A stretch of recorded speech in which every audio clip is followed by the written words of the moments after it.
All right, well, it's the end of the year, so as 2024 draws to a close, let's take a look back at the year as a whole. What are we going to remember about 2024 here in Bluesland? What were the top stories and the top moments of the year? Today, Alec and I are going to run down our list of the top 10 moments of the year for the St. Louis Blues and discuss how each of these could continue to be stories into 2025.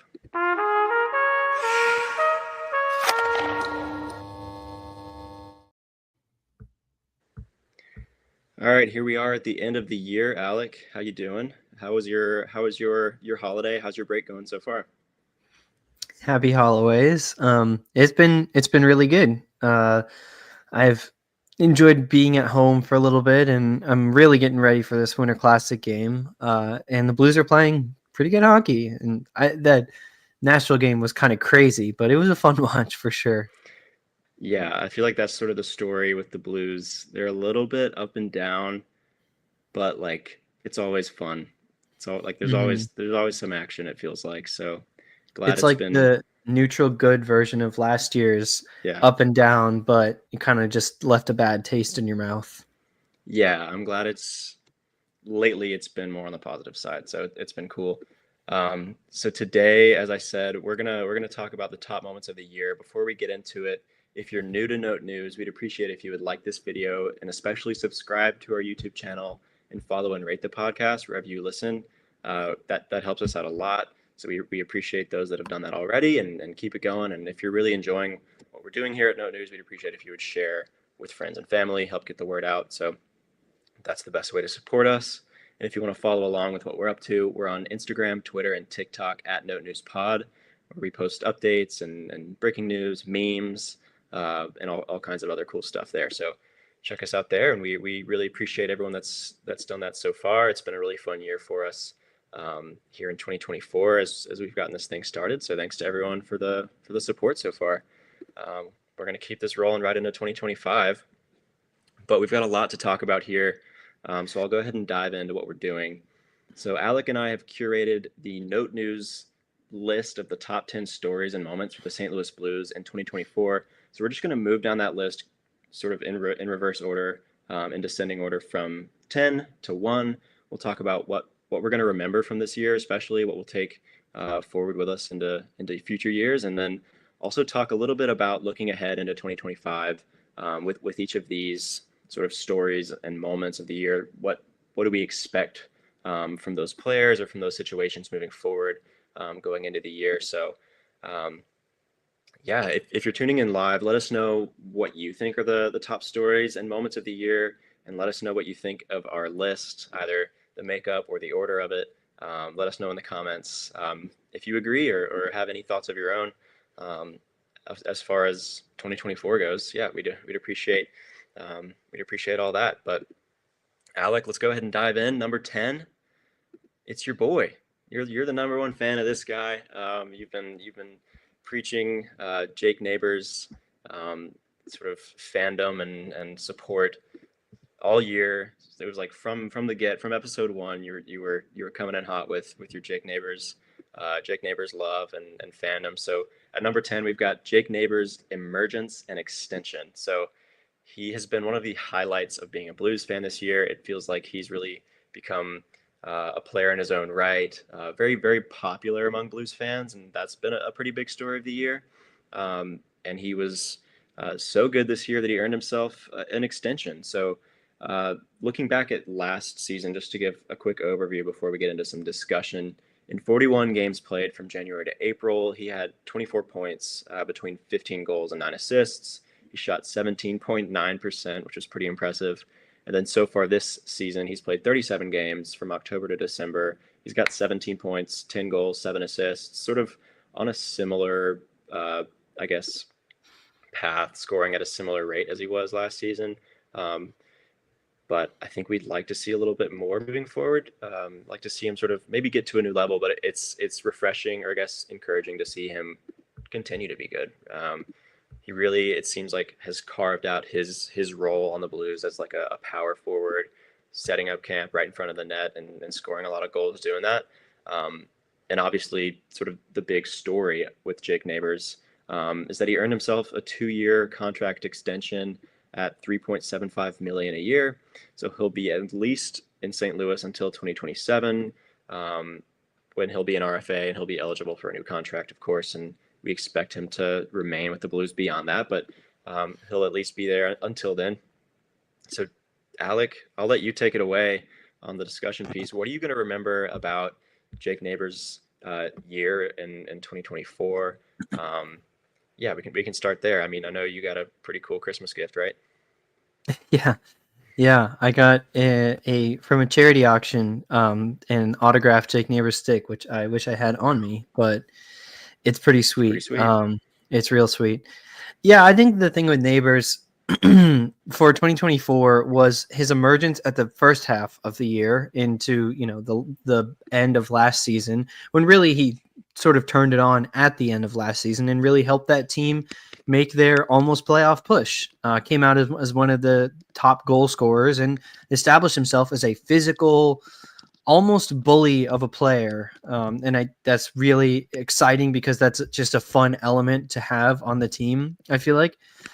And then into this half of the season, the biggest thing was that he's continued that he's shown that wasn't just a fluke, like 27 goal campaign.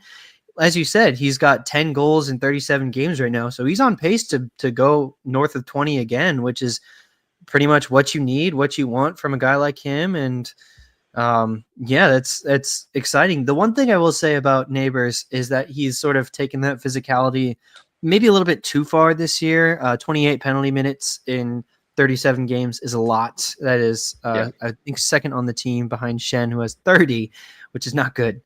But that's a lot for a middle six / bottom nine forward. Yeah. And maybe that's definitely, I think, the part of his game. I think defensively, honestly, I don't know that Neighbors will ever be that exciting because he pretty much is just going to hang around the crease and do his dirty work down there, and that's fine. He's an offensive player, and we need offensive players. But I definitely would like to see those penalty minutes reduce pretty significantly because that's just pretty absurd. He really likes to fight, we found out. But, he's physical. He likes to check, likes to hit, and likes to score goals. And so the thing is that having a player like this is just not something that the Blues have had in a long time. I would say probably the last would be O'Reilly, but he didn't play quite the same type of gameplay. And he was also a center and did other stuff too. He could shoot, he could skate. Neighbors is sort of a one-trick pony, but it's good to see that trick is actually a special tool that he has and not just a one-season fluke that, the league didn't know how to adapt to. This is going to be a guy that's going to, be wearing the blue note for hopefully the next 4 or 5 years and really be showing up in those minutes that he's getting, really be scoring goals. And probably there will be some variance there, but this is a valuable player to have. And his excitement, the excitement was definitely his breakout and extension, and looking forward to watching him play for some time. Yeah, for sure. You sort of got into it there a little bit. My next question was sort of, what do you expect out of him in 2025? Or what do you hope to see? How do you think he'll finish out? I like what you said. Hope those penalty minutes cut down. That's what we need to see from him. But you are going to get some of those with the kind of player he is, like you said. Really, what I'm expecting is for him just to continue to provide some of that really solid secondary scoring. We've talked ad nauseum here on Note News about the value of secondary scoring and how established it seems like the Blues secondary scoring is. They had, I believe it was it 6 players last season scored 20 or more goals. That's pretty great. And so if Jake Neighbors can just do that consistently, and like I said, he's found his role, he found who he is. If he can just continue to be that and demonstrate that, that's really what I want to see. But my last question to you before we move on to number 9, because we do have to keep this ball rolling here.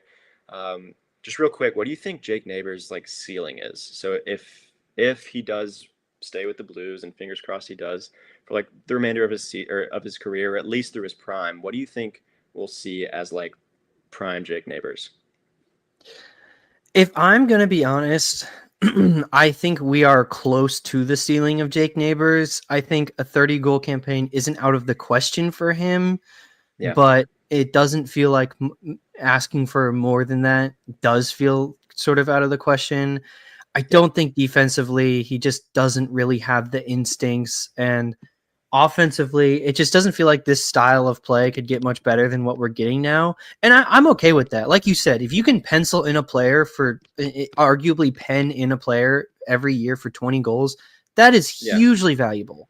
For sure. So I honestly think like we're probably close to the ceiling of Jake Neighbors. Like I would say 25 a year, and somewhere between 50 and 60 points. Maybe 70 feels a bit much. So probably I would say his ceiling is somewhere around 70 at most. And that would be incredible. That would be a great season. Yeah, So for sure. like the player that he is. Yeah, me too. Yeah, he's super exciting. Hope to see him play for a long time. Let's move on to number 9 here because we got to keep this ball rolling. Like I said, number 9 is the Cam Fowler trade. So I think at the time this wouldn't have been a top story. Like when the trade was made, right after, it seemed like a little bit underwhelming overall, or at least not like a very high profile thing. But at least so far, he's provided a little bit more than the expectation, which was just some depth at the blue line, a veteran presence that can handle a lot of ice time. But I got to say, Cam Fowler looks good in blue, and it seems like this has sort of become one of the biggest moves that the Blues have made this year. He's had a huge impact already. Looking at his individual numbers since he came to the Blues, so looking before he did in 17 games played with the Anaheim Ducks, he only had 4 points, all 4 of those being assists. But in 7 games played with the Blues, he already has 5 points. So 1 goal, 4 assists. He looks way better. He's like improving across the board statistically, and really his improvements are like too many to list here because it would just get a little repetitive and boring. But like a couple notable ones that I've sort of picked out that I really like is looking at some of his rate stats. So per 60 minutes, his total points per 60 have improved from 0.62 with the Ducks to 1.84. His total assists have improved also from 0.62 to 1.38 with the Blues, and then his shots per 60 have improved from 2.88 to 4.13. So it's like big jumps all around from Cam Fowler. I love what we've seen from him. Not only has he improved as an individual, he's looking like one of the best D-men and one of the best players on the Blues since the trade. Like he's getting top pair minutes with Colton Parayko and looks like he belongs there. It looks like he deserves them. One stat that one more that I want to highlight that I think is super notable, super impressive before we get into a little discussion on Fowler is in only 7 games played, he already has a higher game score than Radek Faksa, Ryan Suter, Nathan Walker, Alexandre Texier, Oscar Sundquist, Matthew Joseph, Alexei Toropchenko. He's got a higher game score than all of them. So game score is like a cumulative stat that evaluates like all sides of the game. So it's very it's I guess similar to like WAR in baseball. It's just sort of, but it's per game basis. So it's looking at offense and defense. How is this player contributing all around to his team's success? Cam Fowler has been big. He's already accumulated 5.4 game score. I don't have the number pulled up in front of me right now, but I posted it on our Twitter account not long ago. I believe with the Ducks in his 17 games, he like accrued a game score of, I want to say like 1.7 something. So not very much. It was very sort of static, not contributing a whole lot with the Ducks, but he's already up to 5.4, which is crazy. In only 7 games, he just had that huge night. Nashville scored first goal as a Blue. I believe he had 2 assists, or was it 3? I think it was 2. So he had a 3-point night, is what it was. So big night from Fowler there. But Alec, I want to know what you've seen in particular from Cam Fowler so far that's making him so successful, and do you think he'll keep it up for the remainder of this season?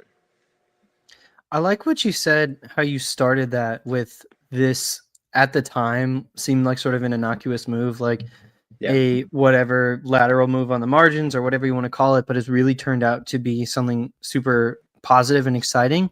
Hmm. And the reason that I find that to be so impressive and the word I'm looking for is, I don't know, like signaler of good things, is that just this is another example of a move on the margins that Doug Armstrong, Alex Steen have made that makes this team significantly better.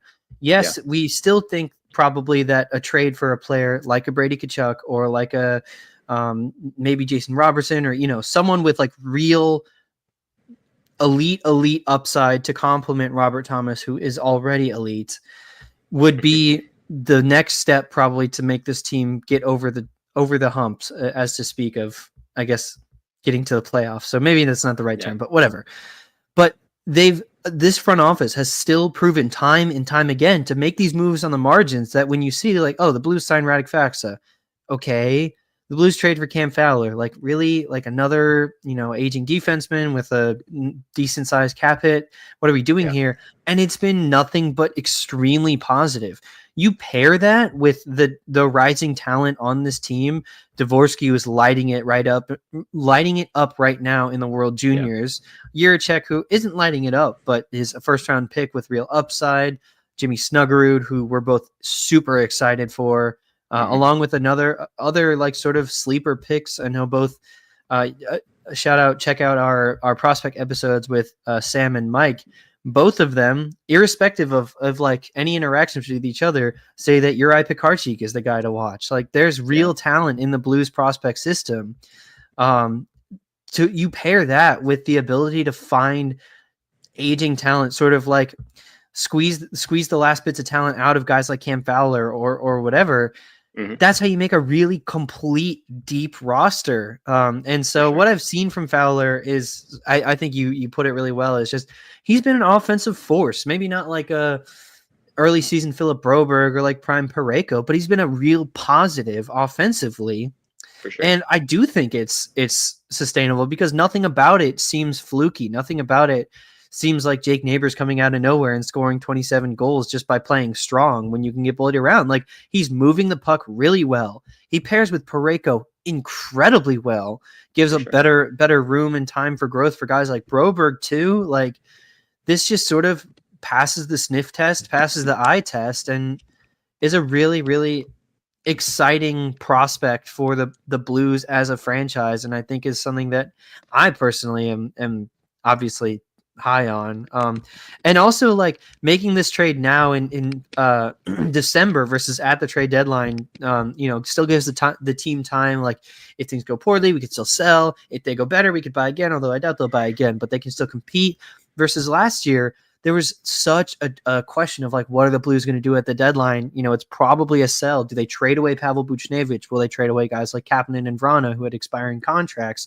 Ended Hmm. up not doing anything, which is probably for the best, especially now that we have Buchnevich on this team under an extension. And so for the Blues to be active in the trade market again as buyers is a huge signaler for where this team is at and a really just exciting. Yeah, I agree. I love Fowler. I'm sure like I'm sure he won't keep up this torrid pace all season, but it's really cool to see him improve right away and become a real like primary contributor for the Blues. Like you said, he's been an offensive force, so that's been awesome. Um, let's move ahead on to number 8. So this is something that we've talked about pretty recently, so we don't have to, you know, exhaust the point here. But at number 8, we've said Binnington and Pareko being selected for Team Canada in the Four Nations face-off. That's our number 8 story of the year. And the reason is this is the first. This will be the like. This will feature this. Sorry, excuse me. This tournament will feature best on best hockey for the first time since 2016, which is kind of a big deal. It's been a long time since we've seen best on best, and it'll be a really great preview for the Winter Olympics in 2026. This tournament in particular will feature Team USA, Canada, Sweden, and Finland. So they'll face off. If you want to hear sort of our full breakdown on the Four Nations face off, we did an episode a few weeks ago, not long ago, on that. But that one was more prospective before the rosters were announced. They have since been announced. And Jordan Binnington and Colton Pareko are both selected to represent Team Canada. These were two selections that were kind of contentious on social media. Um, but I mean, honestly, Bennington is the clear choice among Canadian goaltenders to represent Team Canada. And I also think Parayko, his experience in the big moments, Bennington too, but Parayko has sort of, you know, a like physical build and a defensive ability that I think will really benefit Team Canada in this tournament. So I think I know in particular I'm really excited to see these two players show us what they can do in best on best. I think when the lights are bright, these are two kinds of players that show out and show up. And so I'm really excited to see what these two guys do. Bennington in particular, we've seen what he can do in the playoffs. Alec, you've been preaching it for a while. Give me playoff Bennington and a chance. Is that what you say? Um, That's the one. Something like that. So, I mean, I think with an elite defense in front of him, Bennington is going to do great. I think Colton Parayko, he's not going to be getting top 4 minutes, so he's probably going to be on the third pair, maybe even the seventh defenseman. So he's not going to be a huge factor. But he's the kind of guy that I think is what you want in best on best, just a solid body who has, you know, better than average abilities on both sides of the puck. And I know I like I said, I'm in particular and am very excited to see these two players. But Alec, I want to know now that the rosters have been announced and we know who's going. What are you expecting from these two players in the Four Nations? Like, how do you think they'll benefit Team Canada? How do you think they'll measure up in best on best hockey? What are you looking forward to in February when these two players represent Team Canada? I think with Pareko, it's just so nice to see him get recognition in such a big. Because I mean, this is supposed to be like the All Star game. You know, this is the version of that for this year, and so technically we have two All Stars. Um, it's so nice to see Pareko get recognition, especially now in sort of the back half of his career. And like you said, even if he doesn't play many minutes, usually in at least in the All Star game too, the like compete level isn't very high because it's mostly you don't want to get injured, but it's still gonna be like that's not to say it isn't indicative or competitive. Like teams are still trying to win, they're just not going to play as like physical. But Mm-hmm. for Pareko, it's really good to see him get selected and show off what he can do. Like know that he's still recognized around the league and know that he's still a number one defenseman and has been for so many years. Yeah. That's so cool and so lucky that we get a player like him. You know, there's a reason he's a fan favorite. And then Bennington, I mean, we talked ad nauseum on Note News about the goaltending situation here. Can you tell that we like them yet? So I'll save my larger comments on Bennington, but like happy for them, happy they get to compete and represent the Blues in such an important event when not every team is guaranteed I don't think every team was guaranteed a player. And yeah, so we have two All Stars technically. Asterisk. Technically. Yeah, we'll talk more about Bennington later, foreshadowing for later down the list. But let's go ahead and move on. Really, if you want to hear our full thoughts on these two guys, we talked about both of them in our Four Nations episode just a few weeks ago. So go check that out on our YouTube channel, Spotify, Apple Podcasts. Coming in at number 7, this was. I feel like a lot of these are going to remind me of vintage Note News, the early days back when Alec and I didn't even know each other really. And this is one of them. This was like our one of our first big episodes was recapping the NHL draft.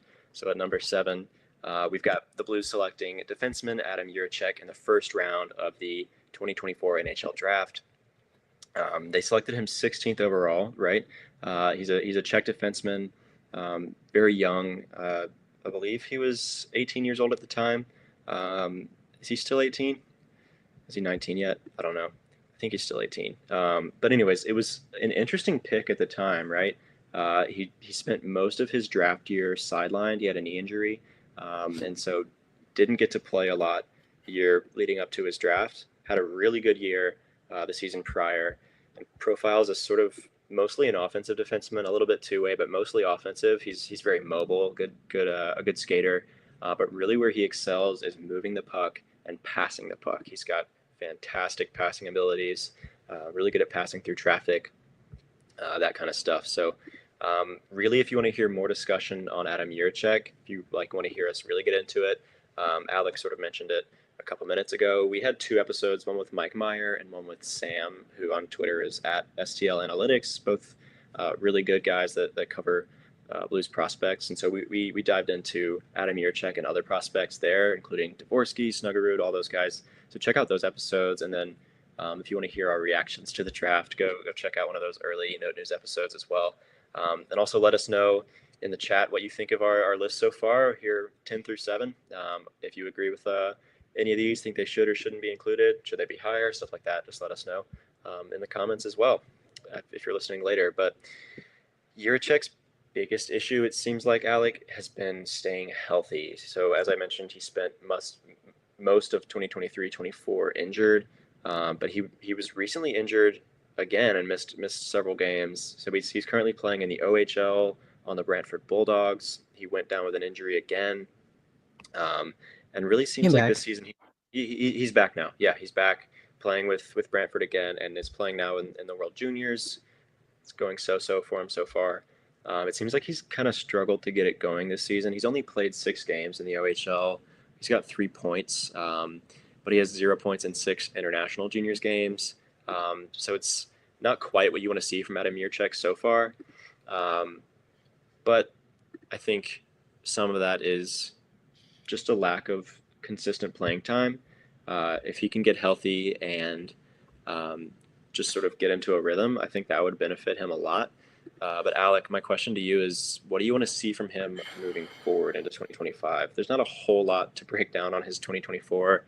As I said, I sort of just covered it all. Injured, not a lot of points in the games he has played. But what do you want to see from him next year? Do you think he can take the developmental strides to sort of continue to be a main story in Bluesland in 2025? Do you think he can take the strides necessary to become a central piece of the Blues retool? What do you want to see moving forward from Yurachek? With Yurachek, I mean, the biggest thing obviously is stay healthy, stay healthy, stay healthy. Like, just play hockey, please. Yeah. With Yurachek, I think the interesting thing from what we have seen is that, I mean, 3 points in 6 games is really not all that terrible. And it sort of feels like he's reimagining his style of play a little bit, really relying more offensively on his shot and like speed of skating to almost play more in the rush than like create rush chances, like less working as a passer, more working as a goal scorer, which the Blues don't really have. I mean, it was kind of supposed to be Scott Perunovich, but I can't with the Scott Perunovich discussion right now. It's for another time. It's another time. Get me on another episode. But yeah, he seems to be really trying to be more of a goal scorer, and it's working kind of well. Like you said, 2 goals, 3 points in 6 games. That's 2 goals, 1 assist. Definitely still struggling in the World Juniors. Maybe not struggling from what we've seen. It seems like he's okay. It just hasn't tallied any points and hasn't been terrible. He's been okay defensively, but like you said, really leaning more into his offensive skill set and trying to score goals. I find it interesting here that Elite Prospects has him projected in the O for 13 goals and 7 assists in 40 games. So 20 points in 40 games with 13 goals. And yeah, so it seems like he's a lot more comfortable playing in the OHL. So what I'm looking for is, please just play the rest of the season. Like, injuries are going to happen, sure. But like, really, it's getting a little bit, not a little bit, it's getting dicey with just his injury status. He's still really young too. He is still 18, will be for the entire season, like you said. And so I guess the other thing to watch out for is he going to entirely abandon this puck moving aspect of his game?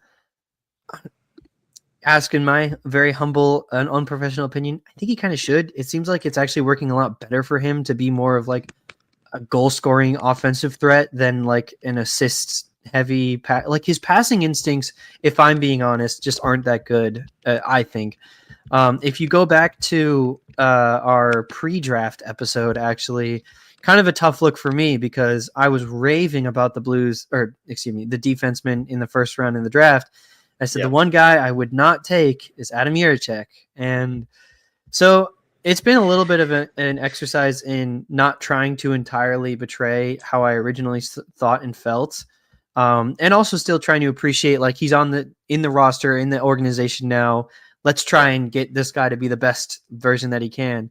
It sucks that Sam Dickinson is looking like the best defenseman from that draft, but You were right. You called it. I digress.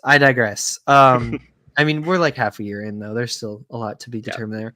Yeah. So Jiricek does give it is very much like a home run swing type of draft pick, and I respect them for going after that.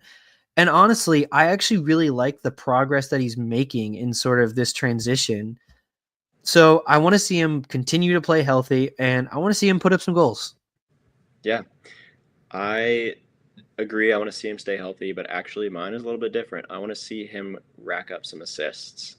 He's a good passer, and good on his skates. So really, I want to see him I want to see him make some plays. But I think you broke it down really well on Adam Jiricek. So if you want to hear more, I think we're going to do an episode pretty soon recapping the World Juniors that are going on right now. So keep an eye out for that. We're hoping to get a guest on for that. So keep an eye out for that. And if you want to be ready for that to join the stream when it's time, follow us on Instagram, Twitter, and TikTok, where we'll post updates and announcements about that. So check that out when it's up. Let's go ahead and move on to number 6. At number 6, we've got Pavel Buchnevich signing his long-term contract extension. So there was a little bit of sort of like, will they, won't they pull the trigger on Buchnevich over the summer? Like, should they trade him? Should they capitalize on his value while it's high, while he's sort of still in his prime, it feels like? And no, they decided to hold on to him. They thought Buchnevich was their guy. Buchnevich wanted to stay in St. Louis. It seems like he likes it here, which is it's good to see when a player likes it in St. Louis. I always really like it when players do, and they stick around for a while. Those tend to be my favorites. But I guess I'm not unique in saying that. But it is nice to see him sticking around. So that happened early July. He signed a 6-year, $48 million contract extension. So he's earning $8 million a year. He was set to become a UFA after this season, but he'll be in St. Louis now through 2030, 31. That's a long time. He'll be here a while. So just recapping his Blues tenure so far, he's averaged 23 goals and 34 assists per season. That has taken a dip with his performance so far this season. So I believe if you exclude his performance so far this season, those numbers look a little better on an 82-game basis. But overall, pretty consistently 20-plus goal scorer and 30-plus assists per season. He's been one of the best Blues players over the past few years, and the Blues will get to hold on to him for the remainder of his prime, so that's pretty cool. As I said, this season he's not doing super well, it doesn't seem like. By his standards, at least. He only has 9 goals and 14 assists through 35 games. That would be like pretty serviceable for most players, but I feel like it's just a little bit behind where you want Pavel Buchnevich to be. In his defense, I think part of that has to do with him being utilized as a center for most of the early season. It seemed like they really wanted to make it work. It just wasn't a fit. I mean, he's a good player, and good players can do okay, and I think he did do okay. But if you want to squeeze all the orange out of or all the juice out of the orange, rather, I think Buchnevich belongs on the wing. Now that Monty has taken over as head coach, that's where Buchnevich has been playing, and I think he's slightly improved since switching back to where he belongs. But overall, it's been a little shaky, I feel like, for him this season. But Alec, do you think he will turn the season, his season around? Do you think 2025 will be a better year for him? And then following up on that, do you think he has a higher level that he can reach in his career? Like, do you think what we're seeing now is sort of what we'll get throughout the remainder of his prime, or do you think he can unlock a new level, score some more, or become an even more impactful player? Do you think in the next 6 seasons after this one, do you think we'll see a new level of Pavel Buchnevich, or do you think what we see is what we get? So 2 questions there. This season, do you think he improves? And then beyond that, do you think he can reach another level? I think this season we're going to see a little bit more stabilization towards the end of the year. That his end of season numbers probably won't look as pretty because of that time Yeah. playing pretty significant time at center. But I think for the remainder of the season, we can expect more Pavel Buchnevich to be Pavel Buchnevich, because Pavel Buchnevich is just such a rock solid player, Hmm. such a rock solid winger, and really incredible defensively. So underrated part of his game is that Yeah. he is a plus defensive forward. And yeah, I mean, he's going to be a blue for the like the team he'll have played for the most is going to be the Blues. There's a better way Yeah. that I meant to say that, but regardless. Um, and Buchnevich has just always been around. He has about point per game talent, but probably you can expect him to put up around 70 points in a full 82 game season. Now, one thing I will note, he has never played 82 games. He has never made it the full season. Last year was Hmm. is by far most played games at 80. Before that, the next highest was 74 and 73, respectively.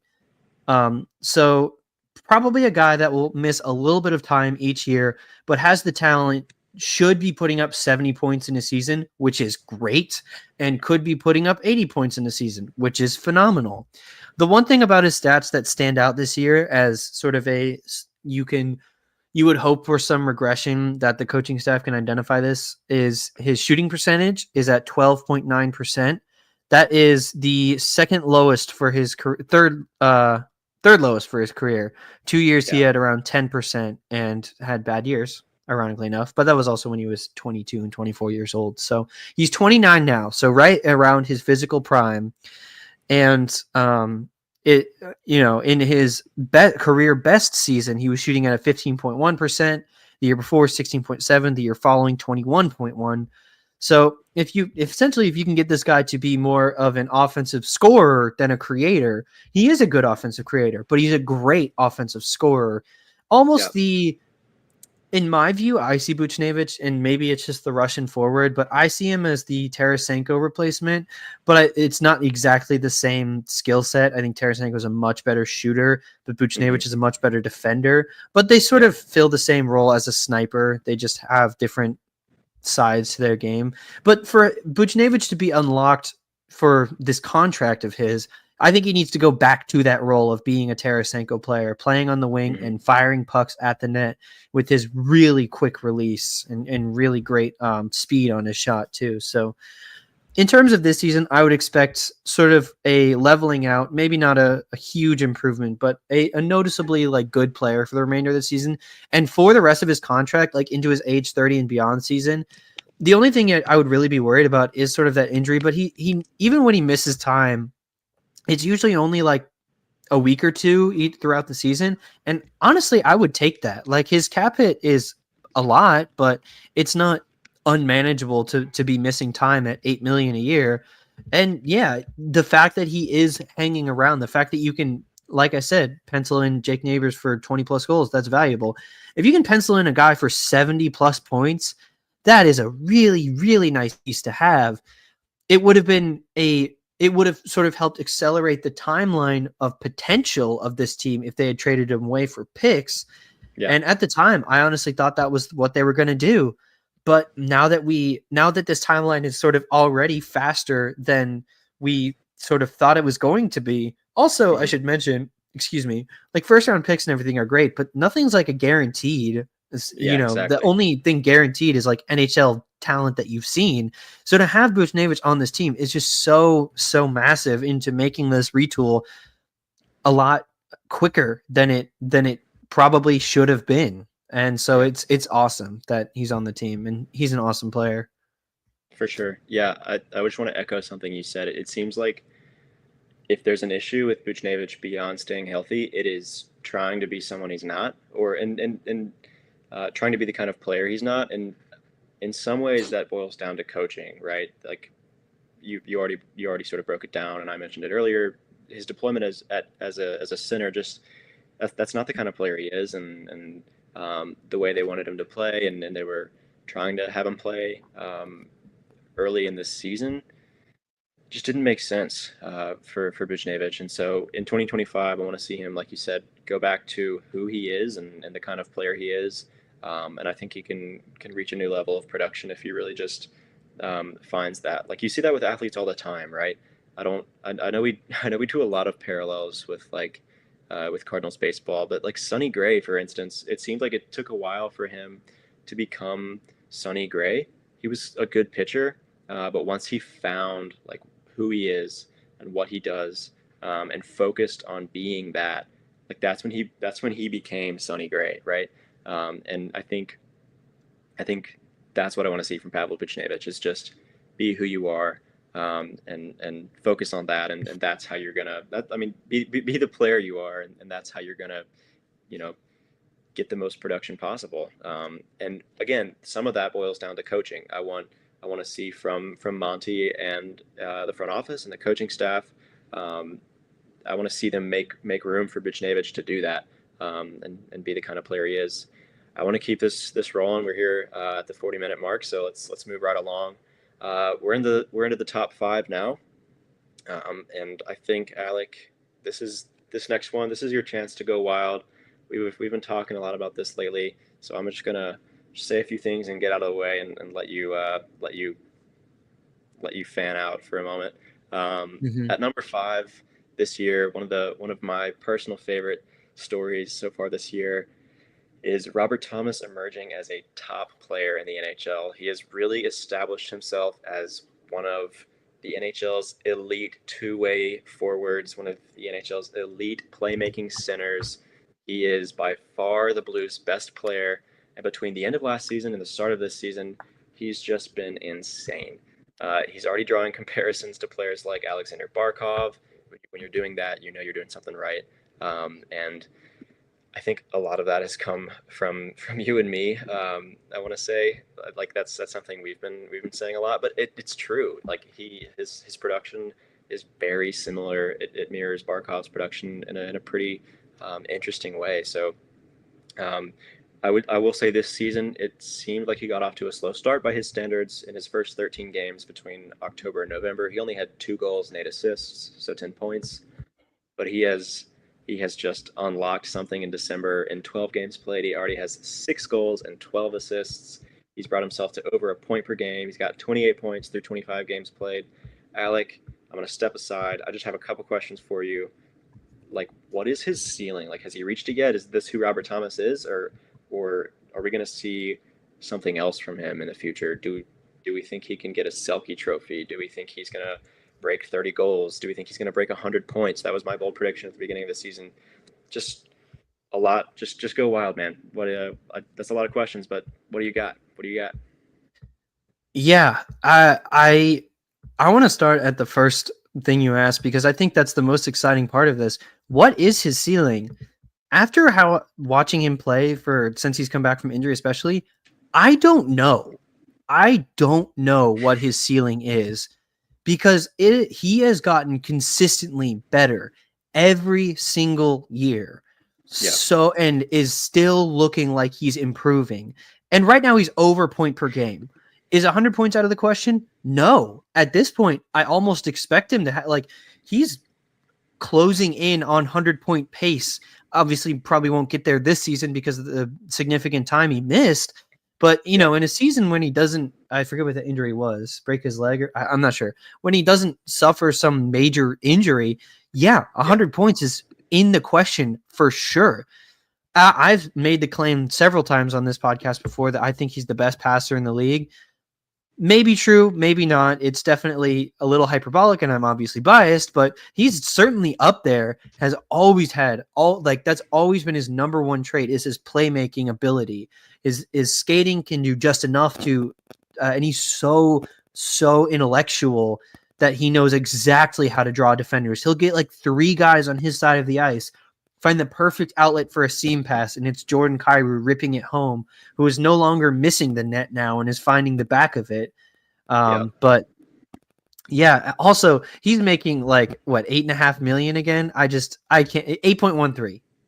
Yeah. Guys, who let Dougie Dimes get away with this? Like, who let him cook?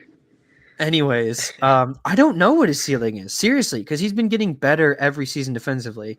I still don't know that I would say Selke is ever going to be in the mix for him, but like after watching him play, that could be wrong. Like, last year was his first year he got Selke votes. He finished 25th in Selke Yep. voting. Maybe this year he finishes 18th, and then next year 12th, and then by the end of his career he's won 4 straight. Like, who knows? He has gotten so much better. He's a number 1 center, and it's not even like he's a number 1 center who, if he's your number 1, you're like, yeah, that's good, but it's still not like McKinnon. Like, no, McKinnon and like McDavid are obviously in their own sort of tier, but I would take Thomas over at least 80% of the other league's number 1 guys, probably more, like just off the top of my head. I don't know what his ceiling is. I'm just so flustered. I can't stop saying it. The biggest thing for him this year has also been that taking more of a goal scoring mentality. Interestingly enough, his shooting percentage is actually sort of around the same, but I think especially since coming back from injury, that number has jumped up a lot. Guess what his shooting percentage is in December? Is it north of 20? Yes. Guess. Crazy. It's between 20 and 30. Guess what it is? It's 26.1%. Oh my goodness. He's playing out of his mind in December. Let me just throw a couple more stats, and I'll let you keep going. As I said, he's in December. He's got 6 goals and 12 assists. If he was playing at that pace for 82 games, that's 41 goals, 82 assists, 123 points. His December is insane. Obviously, it's really tough to keep that pace up for a full 82, but 120. But this is Robert Thomas. Is the pace that that's what he's capable of. That's the level he's capable of playing at. But yeah, keep going. I love it. He is almost the team leader in points despite playing in 12 less games than Kyrou. He's 3 points behind Kyrou and is way ahead of the competition everywhere else. Defensively, he's definitely been a lot better this season. I know the past couple, his defensive metrics weren't great, but his eye test was pretty good. This season, the metrics and eye test put him at around at least league average, if not maybe a little bit above league average. So that part of his game's improving. His goal scoring's improving. We've been really in the past couple of weeks, we've been, like you said, seeing him shoot 26%. That's crazy. But yeah, he's been taking more shots, and not only just like throwing pucks at the net, like some guys, like, I hate to say it, but Buchnevich and Kyrou, they shoot a lot, but sometimes they just sort of try and get lucky. It feels like Thomas always knows when to make, like, he is so smart.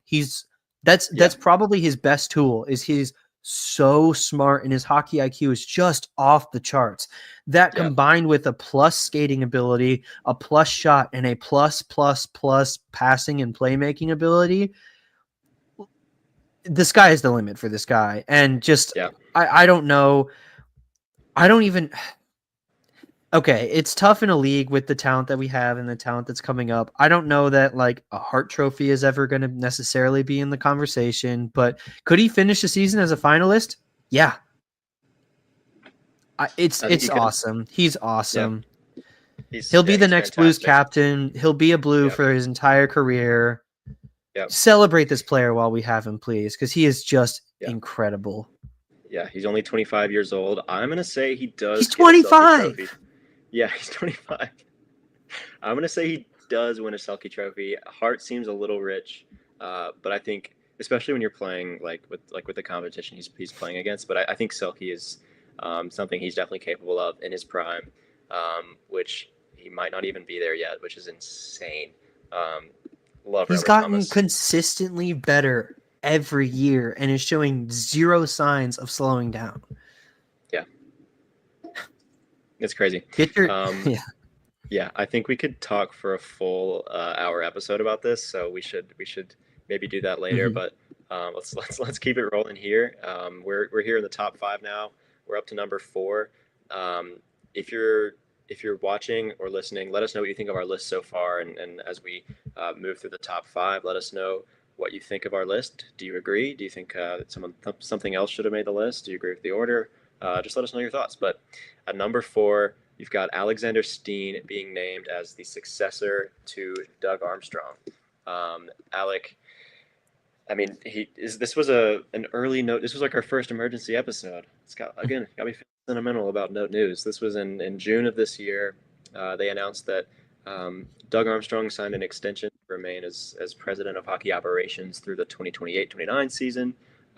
Alexander Steen will serve as special assistant to Doug Armstrong through the end of the 2025-26 season. He'll then take over as general manager. He had previously been working like in the hockey ops department. He was overseeing a lot of like European development stuff. He was consulting the Blues on that kind of stuff. And his fingerprints seem to be like all over a lot of Swedish Blues prospects like Otto Stenberg and some others as well. Again, this was something we talked about early on, and so we sort of fleshed out our thoughts at the time when that happened. But has your thinking changed at all about Steen? Have you developed any new thoughts or takes on Steen? How are you feeling about him taking over as GM? And do you have any like ideas or thoughts about the kind of GM that he'll be? Are you going to miss Doug Armstrong? Let me know what you got. I like my GMs with a little more hair. No, I think the it's tough to say because I still think this is still Army's team. Like from what it seemed like they are still showing Steen the ropes. But definitely the signs are all positive so far. Like I said, the Cam Fowler trade has been a home run hit. The big special move, which we'll get to in a second here, has been a 2 grand slams in 1 inning hit. Yeah. Fernando Tatis type. Yeah. The Radek Faxa move, the Joseph brothers, all of these moves on the margins that they've made this season have all been at a bare minimum, I would say, positives. Maybe you could argue the Josephs have been sort of a neutral move, but I would say on the whole have been positives. And so that's a good start to his campaign so far as at least assistant GM. And yeah, I mean, Sweden does seem to be sort of on the pendulum is swinging their way right now in the hockey talent distribution world. So obviously Steen's going to have his connections there, and that's very exciting. Weirdly enough, swinging away from hockey or away from Canada, although Celebrini looks awesome. But anyways, yeah, I think mostly what I have to say is unfortunately not anything super new, but just things look really good so far. And I am more confident than I was before that when Steen takes over, it'll be a seamless transition and we can expect a similar level of hockey operation management, I guess.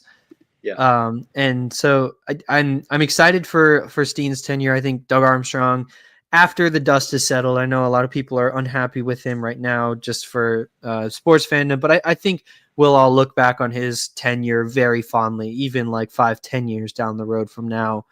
And I'm certainly appreciative of what he's done, bringing this team his first Stanley Cup and still competing, being slept on. Okay, this is definitely a topic for another, probably an off-season episode, but slept on the best team in the Western Conference in the 2010s, the best non-Colorado or Detroit teams in the 2000s, and one of the most competitive teams throughout the 21st century in the NHL, yet we still don't get recognition. Like I said, I digress. Another topic for another episode. But I think the signs around Steen are really, really positive. And I like what we're seeing. For sure. Yeah, I agree. I think what they're doing is a really good way to go about it. He's here as the special assistant. He's going to learn the ropes. I hope he learns to be the kind of GM that Doug Armstrong is, because honestly, like before this season, the jury was kind of like, or feelings were kind of mixed about Doug Armstrong as GM. But I feel like he's just has like no misses this season. He's been awesome, everything he's done. And so I hope Steen is learning a lot about how to be a good GM and how to be a GM that really prioritizes team success over anything else. And I think if anything, if there's anything to say about Doug Armstrong, it's that's what he does. He prioritizes the Blues over anything else. And that's why he's like willing to step down and let Steen take over. So I'm really appreciative of that. And as much as I'm going to miss Doug Armstrong, I think it's just a good, sensible thing to do. And that's what I'm most excited to see is the way it's going, the way they're going about it. I think will give Steen the best chance of succeeding. And so I think that's been awesome. The other thing I want to say that's exciting Yeah, about Steen is that he did a lot of the amateur scouting for the recent drafts, like 2020, let's say last year would have been 24, 2023, and I believe 2022 as well. Maybe a little bit for 21. I don't remember exactly what the interview said, yeah, but he did a lot of the amateur scouting, and those draft classes are looking really strong. yeah, It's a good sign. absolutely. Definitely a good sign. Um, all right, let's move it on into the top three. Here we are, number three. As we move into the top three, let us know what you think. Like, keep let us know what you think of our list in the comments. If you're on Spotify, you can leave comments as well. You can also leave comments on our posts on Instagram and Twitter. Let us know what you think of our list. We'll post a sort of a recap, a summary of our list after this. But number three, here we are, top three. I think the last one, there's a case for that one being in the top three, but I think this one is, um, I don't know. I think this is just the bigger story for this year in particular. At number three, we've got Jordan Bennington breaking the franchise record for goaltender wins with 152. He passed his agent Mike Liut to take over as the winningest goaltender in Blues franchise history. So this was on November 27th, right, where he got his 152nd win. It was a shutout over the New Jersey Devils. He pitched a shutout, stopping all 32 shots he faced.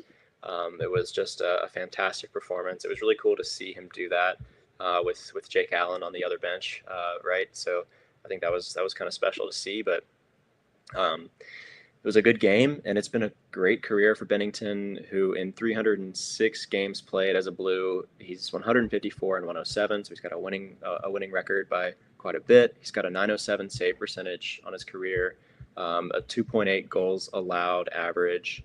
He's pitched 17 shutouts total, so that's been really cool. I believe he ranks fourth now in Blues franchise sort of rankings for shutouts. I could be wrong on that, but he's working his way up that list as well. And then obviously the big one is that he led the Blues to a Stanley Cup championship, their first in 2019. 2019 was a fantastic year for him. He finished second in Calder voting, fifth in Vezina voting, and 10th in Hart voting. But this season he's 31, and he's having a little bit shakier of a season after a really strong one last year. But I mean, overall, his current contract has him as a Blue through the 2026-27 season. Alec, do you think the Blues will re-sign Bennington when his contract is up? Do you think he'll stay a Blue? Yeah, Bennington seems like their guy. The team really rallies around him. The organization really rallies around him. Even though we're seeing, Joe Holfer get more playing time and look really good doing it, I still think Bennington is going to be a part of this team for some time.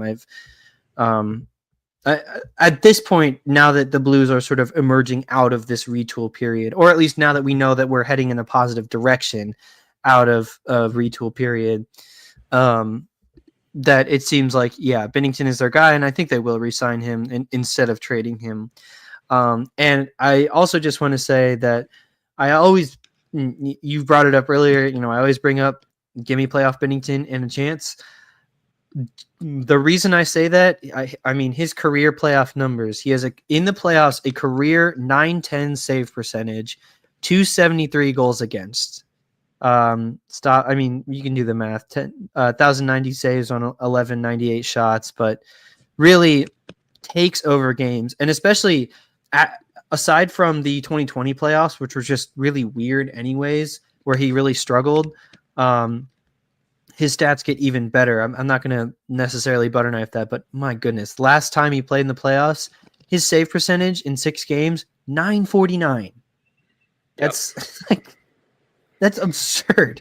It's He crazy. he He's is so a clutch. good. He's a good regular season goalie, and it's like him and Andre Vasilevsky, and like maybe if Jonathan Quick can still turn it on like he used to, Yeah. as of who I would want in a one game, like fate. What's the saying? Fate of the universe. The Martians have the aliens or the Yeah. beam pointed at Earth. I want Bennington. Yeah. Exactly. Yeah, I agree. It just like his clutch level is insane. Like you said, that stat is crazy.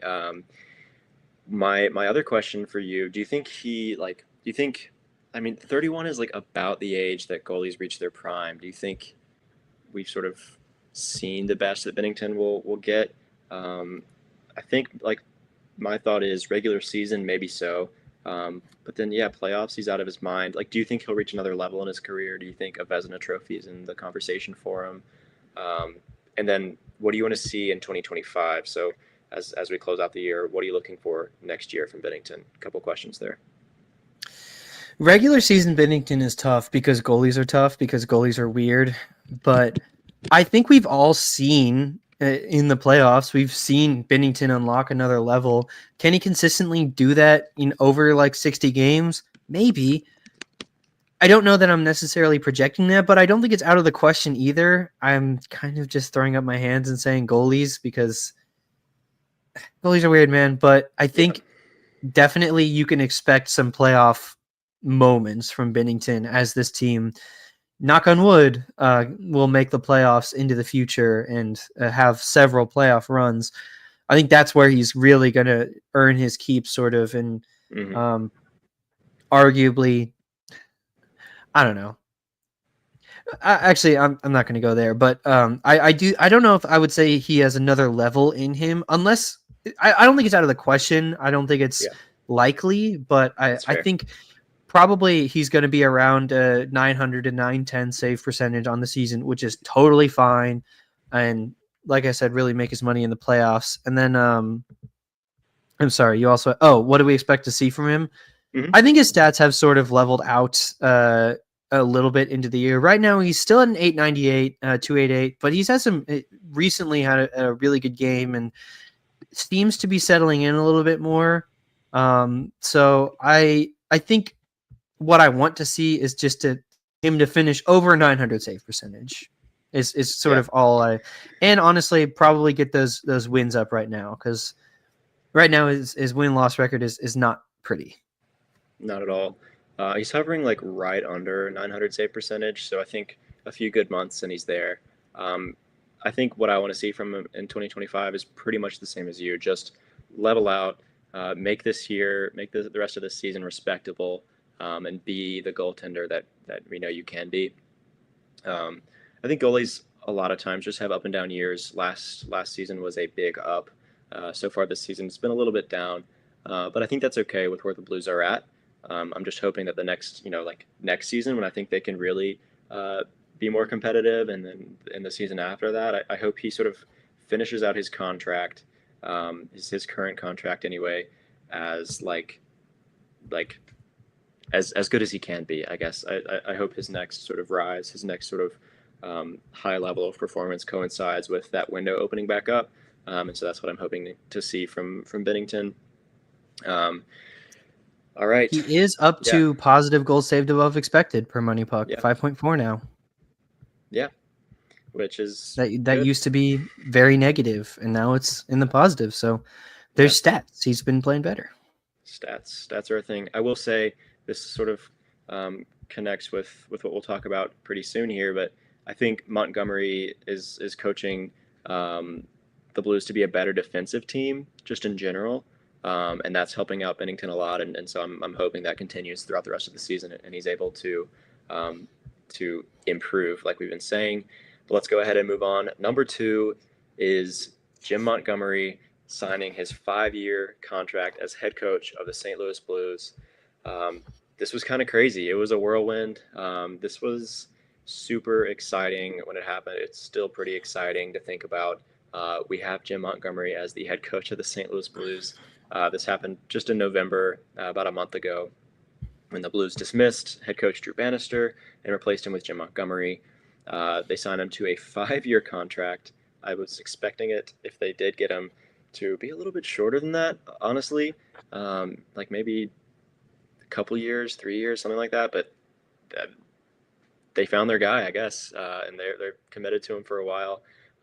Monty was obviously fired by the Boston Bruins, and we've had the Monty discussion really recently. Was that our last episode or the one before that? We sort of did a check in on I Montgomery. think the last Um, episode.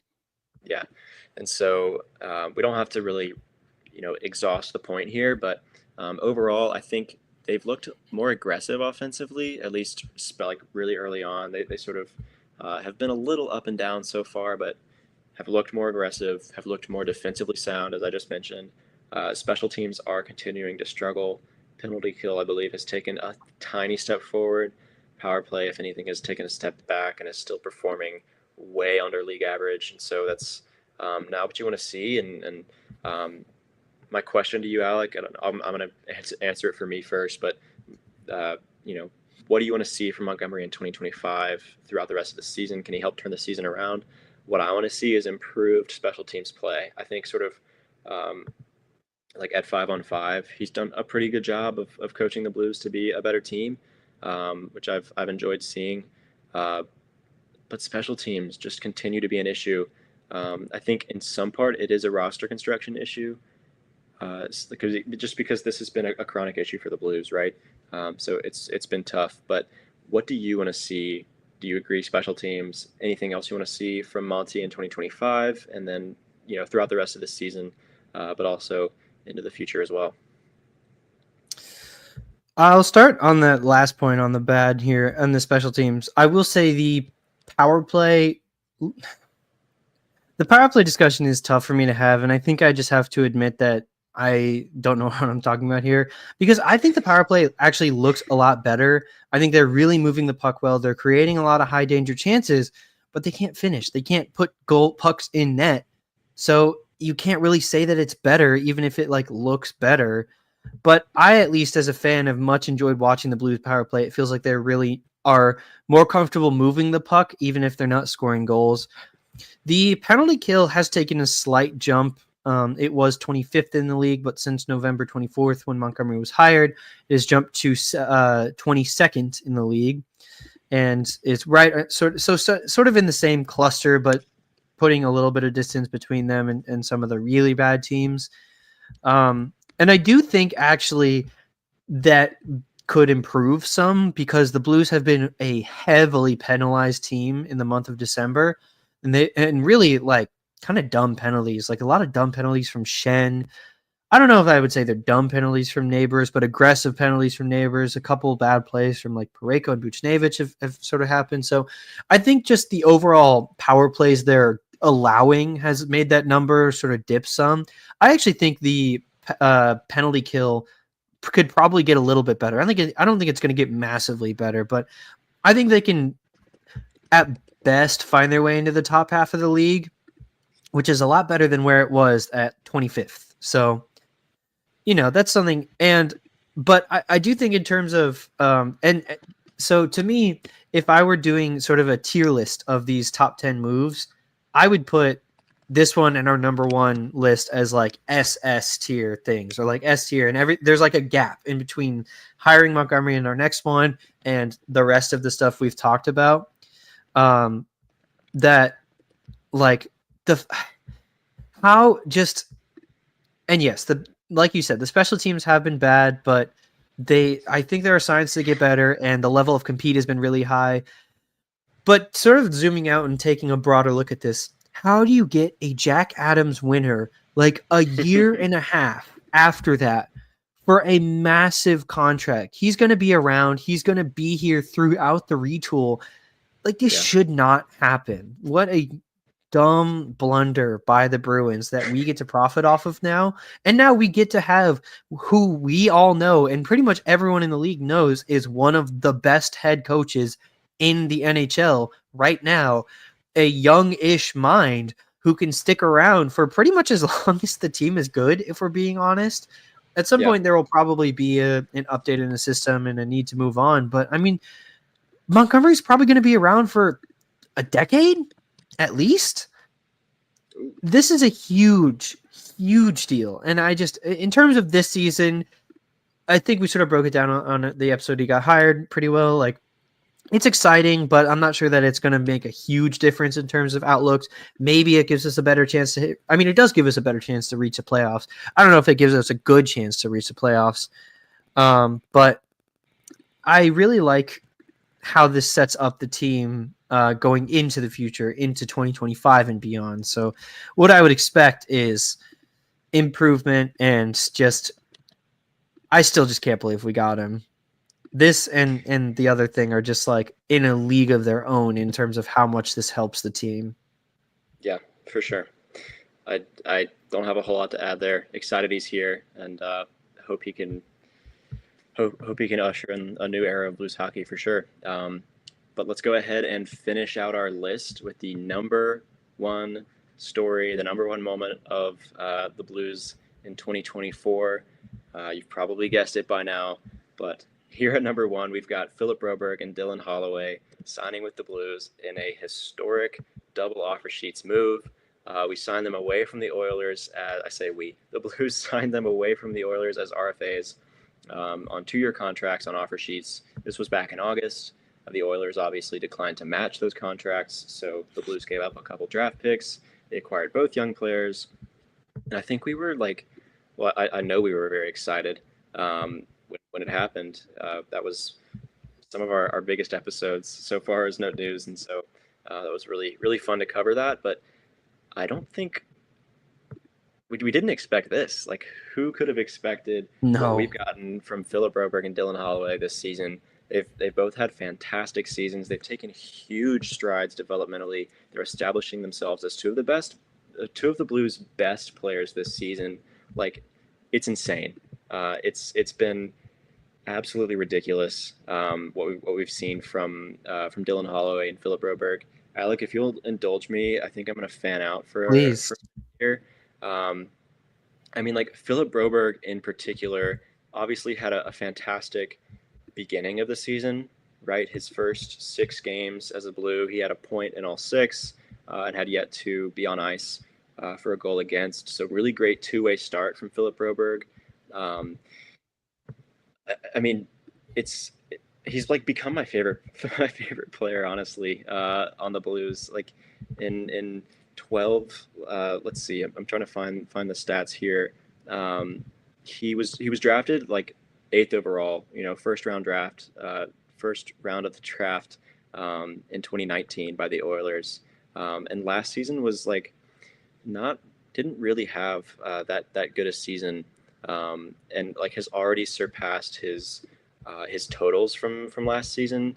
Like, let me find the numbers here. In only 12 games with the Oilers last year, during the regular season, he had 0 goals and 2 assists. He's already doubled his game count, 24. He's got 3 goals, 10 assists. It's been a little bit slower for him in the past couple weeks, but he scored against Nashville, and he's hopefully picking up right where he left off, and is going to continue to be a solid producer for the Blues. I think what we've really seen from him is after he returned from his knee injury, right? He was, I think, being overutilized. He was playing too much, and I didn't love that. Like, honestly, he was only averaging 19 and a half minutes or so average time on ice before his injury. After his injury, like his first few games back, he was averaging like 23, like closer to 23 and a half minutes per game. So I think after a long absence and jumping right into being utilized so much, that was rough for him. But what we've seen is that with Cam Fowler's addition, I think it's sort of giving Broberg a bit of a break, and it's allowing him to breathe a little bit, and to really continue to like develop at the NHL level, right? It's sort of tricky with a young player to walk that line between like trying to rely on them, but also helping them develop. And I think having Fowler here really helps Broberg with that. He's playing more on the second pair again, and honestly, until he gets back going again, I think that's probably where he belongs. He's been great, like offense wise, producing a lot of points, especially assists. He's also getting a decent amount of blocks and takeaways. And so I've loved Philip Broberg so far. But the story lately has been Dylan Holloway. He's been playing out of his mind recently, and has been playing like the Blues' best player in the past month or so. I mean, like Robert Thomas. Jordan Kyrou, yeah, you're right. Robert Thomas, Jordan Kyrou, they've been crazy. But Dylan Holloway, dude, has been ridiculous. He's played in all 37 games, and he has 13 goals, 24 points. His goals rank second, 13 behind Kyrou. His 24 points ranked third behind Kyrou and Thomas. He's shooting at 15.1%, meaning I don't think it's a fluke. I think this could be sustainable. In 38 games, regular season games last season with Edmonton, he only had 6 goals and 3 assists. So like in roughly the same amount of games, he's taken a huge step offensively. But where I think it's really interesting and maybe something that surprised me with Dylan Holloway is that he's contributing really well on defense as well. He's got like 71 hits. He's ranked that ranks 5th on the Blues. He's got 13 takeaways, ranking 3rd on the Blues, and that's the most for any Blues forward. He's blocking shots. He's got 26 blocks, ranking 6th overall, 2nd among forwards. And then a stat that I really like that I mentioned earlier with Cam Fowler is game score. He's accumulated the 2nd highest game score this season at 25.58 on the Blues. He trails only Kyrou. Robert Thomas isn't far behind Dylan Holloway. Like I think he'll probably pass him, but it's as I said, a cumulative stat. It accounts for offense and defense, and he's been fantastic on both sides of the puck. He's been insane. I can keep going. I'm just gonna one more thing, and then I'll let you say what you got to say. But like, what I've really liked from Dylan Holloway is his ability to generate not just offense, not just defense, his ability to generate scoring chances. I think that's been really cool to see. He's got a lot of like positive metrics. So at 5-on-5, he's got 6. So like on an individual basis, Holloway himself, he's got 6 expected goals, 64 scoring chances, 69 shots, and 26 high danger chances all himself. That ranks 2nd on the Blues in all 4 of those metrics. He's like aggressive with his stick and his skates. He's just generating offense at an impressive level. I love Dylan Holloway. It's crazy to like fall in love with 2 players like so quickly, but like these 2 honestly, they might be my favorite players on the Blues now. It's crazy. That's not a crazy take. Yeah, I've just loved what we've seen from them, and honestly, like we've talked about it lately, the steps they've taken have accelerated this retool timeline. I think if they were playing so-so, absolutely, we wouldn't be hearing so much from Doug Armstrong and the Blues about going for it this year. I think we'd hear a lot more messaging about waiting on it, seeing what we can get done this year, but like really going for it in later years. But these 2 alone, I mean, not alone because everyone else is like a lot of other players are doing well, but like the steps that these 2 players have taken have been huge for the Blues, and they're really committed to trying to compete this season. These 2 players are a big part of that, and they're just taking huge steps, and I love watching them play hockey. It's been so fun. Alec, I've been talking for a while. What do you think about Broberg and Holloway? What have you enjoyed seeing from them this season, and what do you think we'll see from them next year? Yeah, absolutely. I think, like you said, this has been the most significant move for this season and one of the most significant for future seasons because we have their rights now and we have like the rights to sign them, I should say. And we have, so them to stick around. And so these are going to be 2 key pieces. I think you broke it down really well. Broberg looks like a number 1 defenseman in the making, or a top pair defenseman in the making. Yeah. And Holloway looks like a top 6 forward in the making, if not already there. The sky is the limit for both of them. They're both showing no signs of slowing down. And it's just so exciting. I think it's so funny that we started off the year being like, wow, Broberg is the best Blues defenseman since Pietrangelo? And then now we're like, Holloway is the 2nd best forward on the team, maybe. So we've both seen flashes, and it's not only flashes of like Scott Perunovich, where it's flashes of being a competent NHL defenseman. This is like flashes of being top 50 players. Like, yeah, that's crazy. That's awesome to say. I can't believe how good. And like you said, yeah, they're both amazing contributors, I think, for their position, especially for Holloway defensively. That used to be at least if not an identity of this team, they used to be a solid to above average team that could, sort of bully you around. It seems like they're trying to get back to that a little bit. Holloway and Broberg both provide a nice level of speed that we also see with guys like Adam Jiricek coming up and Otto Stenberg. Anyways, getting ahead of myself again. They both have a defensive and offensive upside, and even when they slump, I think especially for Philip Broberg, even when he slumps and he isn't on the stat sheet, he's still making a positive impact every game. And shout out Matt in the chat. I really like that point on it. Holloway is 120% every shift. That's absolutely right. Even when he slumps, which is a little bit more harmful because he's a forward not producing, he's still a great defensive addition who's going to play hard and steal some pucks. We've really seen that, especially. It almost looks like he's becoming a weapon too in like 3-on-3 overtime hockey, or potentially as a penalty killer or on special teams. So it feels like they're really coming into their own as NHL players, carving out a role for this team. I think you broke it down really well. And I don't think it's a crazy thing to say that they're becoming your favorite players or should be anyone's favorite players. They're both close to team leaders in plus minus behind the glorious King Robert Thomas himself. They're both tied for plus 7. Holloway is second on the team in goals, just behind Kyrou. I mean, it looks like he's going to put up 30 goals this year as a 25-year-old. That was 23. As a 23-year-old. Oh my God. Are we back? Are we back? Like, he's on pace to score 25, approaching 30 goals as a 23-year-old.